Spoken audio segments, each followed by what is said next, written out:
So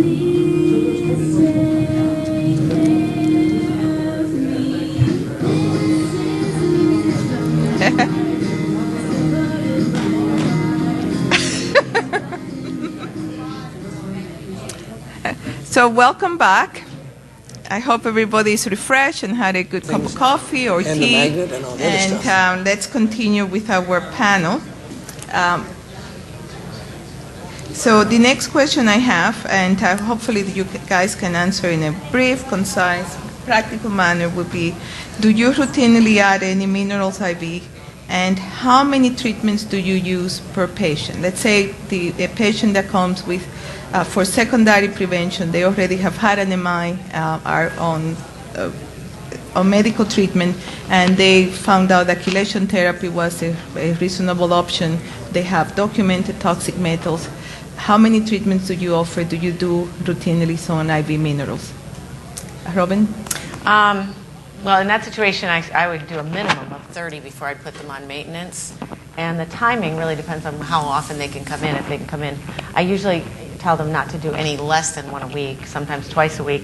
If they need to step it up and do it every day, then I'm more aggressive with the mineral replacement IVs. I have quite a few patients that, if they're doing an IV every day or they're doing, 3 a week or 4 a week, they're going to get mineral depleted a lot quicker, and so every 5th to 10th IV we'll do a mineral replacement. And I'm pretty aggressive about oral also, and measuring red blood cell analysis for minerals. Dr. Chappell? Sounds like my office pretty much.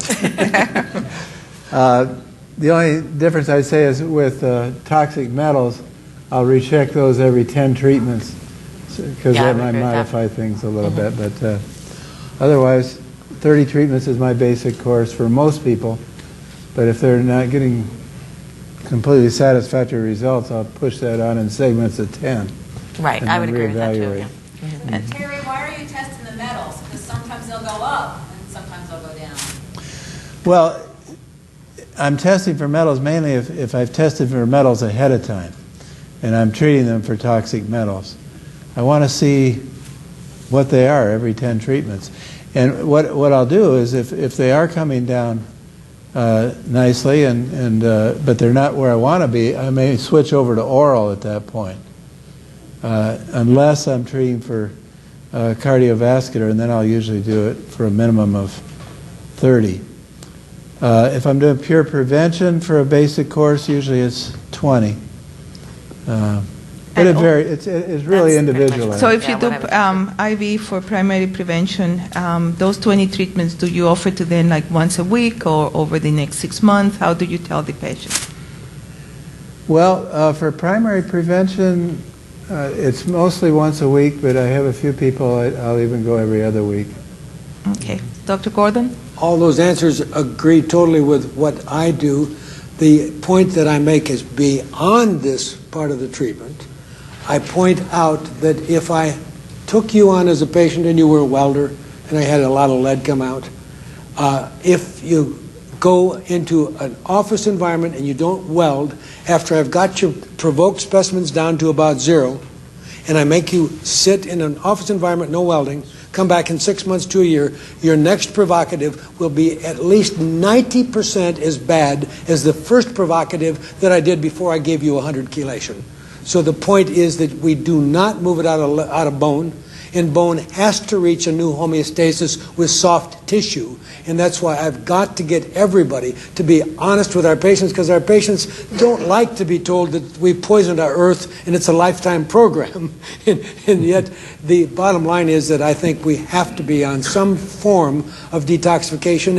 And if the patients have been told that chelation is crazy and dangerous or whatever, I'll use high-dose fiber, high-dose C, and I'm very impressed with things that I'm now doing with zeolite. I hope all of you will pick up some literature, because zeolite is endorsed by the American Chemical Society as being a major method of dealing and trapping metals. Zeolite, just volcanic material that goes up, comes down, it has holes in it like a sponge, and the little holes essentially fit the individual atoms of lead and hold onto them. So it's not like NeMSA, which takes and dumps your heavy metal into the gut, but if you don't have some zeolite fiber C to catch it, it goes down 2 feet in enterohepatic reuptake, and you've done nothing. Question? When I'm trying to metal detox people and I'm talking about the environment and they're refilling up, when I show them their provocation study, I say, this is what's coming out of your body and it's going into your toilet. You know, the only difference is we've collected it and measured it today.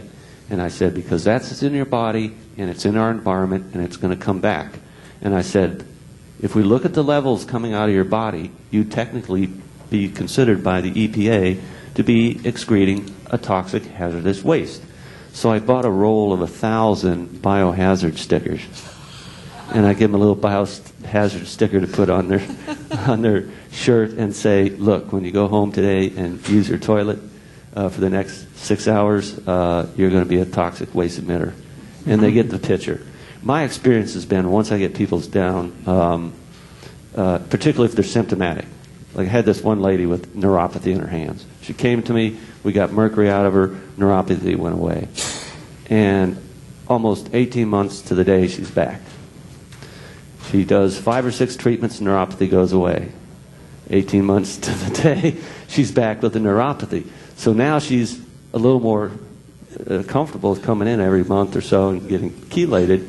But that's a nice little way to kind of get the patient humorously involved in the fact that the environment is the source of these things, and it ain't going to go away. So then it comes the next question. How do you encourage long-term compliance? What do you do for maintenance as to the frequency of treatments you offer? And do you use any financial incentives during treatment? How do you... We do the urine toxic test. Even if somebody's symptoms haven't recurred, I like to repeat that once a year in somebody that's positive, because I explain to them about the half-life of lead. And you know, I learned that the hard way because I had my chronic fatigue relapse 3 times before I realized, hey, you know, this is going to be a long-term project here. Just because I got it down this time doesn't mean it's going to stay down. And so, you know, I encourage them. As far as cardiovascular follow-up, I really impress upon them the need that they really need to be chelated every 4 to 6 weeks for the rest of their life if they have serious disease. So they will ask you, can I come 5 times, twice a year? Is that work as good as coming every 6 weeks? Your answer? I've done that. I used to do that more. I like to do it every month if we can, because the life of the platelets are 3 weeks. 3.5 weeks. And we talk maintenance from the beginning, trying to stress that to people. Dr. Gordon? I like monthly very much because that it reinforces the patient's behavior. You see, I have everybody realizing that high-dose vitamin C in the urine means you're getting toxins out and you'll have a bright future, so we do the vitamin C stick test that measures how much urine C you're excreting. And I have people trained to stay on supplements because there are so many toxins, and then I get into the physics of all this. And there's a great book called The Future of Physics, and if you take this simple idea that everybody's being poisoned by bad guys, and we could call them oxidants, and we fight back with something we call reductants. Those are electrons. Electrons will be starting with vitamin C. We can understand that. And that leads into other things like the magnet I mentioned earlier today. Fiber. There's many ways. But if you balance this fight, you can get patients to understand that I want you in once a month. I'd like to have at least a short chelation once a month. And that way, the nurse is able to check to make sure they're staying on their supplements. And people still think if they take vitamin C once a day, they're smart. That just is the tip of the iceberg. You can fall down or get hit on the way home at night. Now you need to be protected 24/7. So we have everybody occasionally take the little stick out. It costs you 20 cents, vitamin C check, and you measure how much urine C is spilling. And if they're not spilling any, they'll have a dark future. If they're spilling a lot, they have a bright future. Thank you. Plus, if they're coming in every month, you're reinforcing the lifestyle aspect, which I think is a big factor. Patients tend to get away from that pretty easily if you don't. And do you use any financial incentives for your patient? We give once they go on maintenance, we give a discount of maybe $20 or so. I don't remember exactly. And so same thing. I think it's very smart because patients are having to shop on the internet today. So I encourage them to realize that I spend so much money staying alive. I take everything. It's cost me over $1,000 a month just to take my minimum level. And most people can't possibly afford that they don't have as many challenges as I did.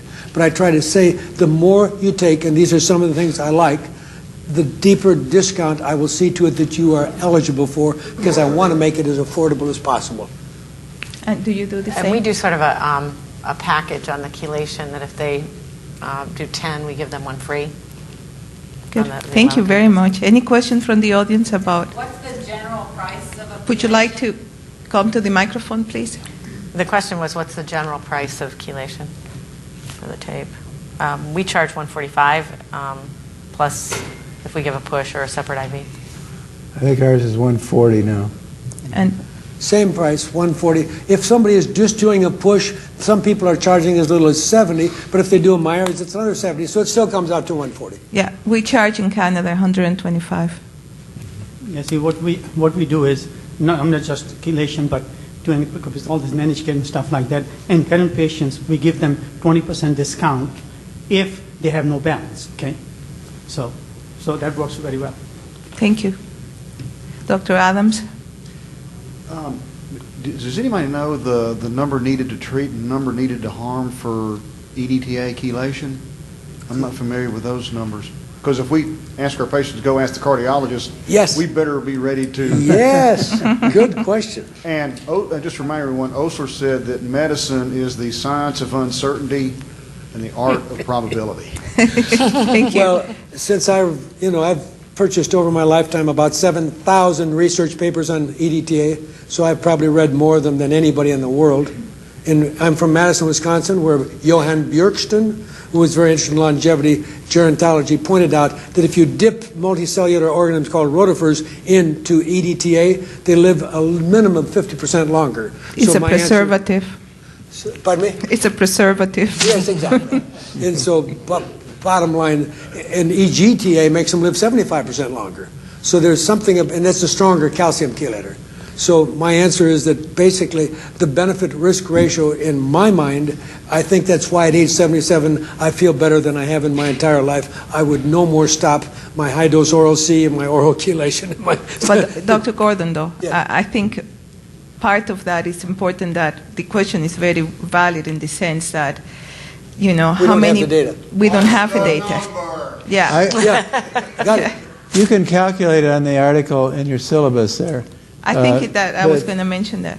But the problem is that with EDTA, you're preventing multiple events. You know, so if you're just talking about the number needed to treat to prevent a heart attack, then you're probably talking about 1 to 15, something like that. But it might be less than that for other things.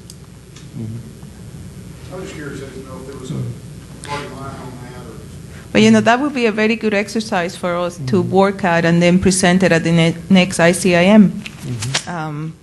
To look at the meta-analysis that Dr. Chappell did, and to look at Dr. Blomer's study in Switzerland with the cancer prevention, and then maybe have a summary that we can pass on to our patients.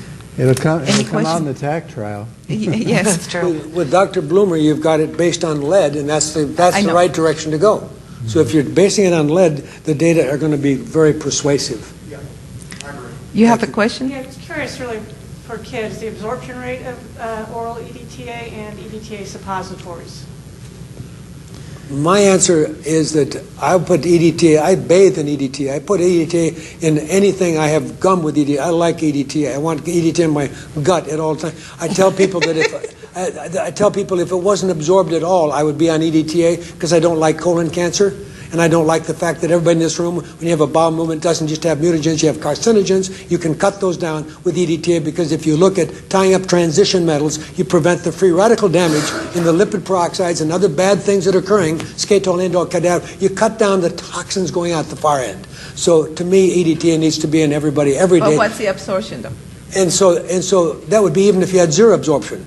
And so when you look at the idea of the rectal suppository, I think that when I went through medical school, pharmacology, I know Thigan and Compazine was the same dose here as here. So I am very skeptical of the data that EDTA is magically, suddenly 100% absorbed when we put it in the rectum. I don't know why that molecule would be better than anything else in pharmacology, but I think it's great that some people choose that. But since I'm on EDTA every day of my life, I would get tired of that application. But although, Dr. Chappell, you have It's something to add? absorbed 5 to 10%.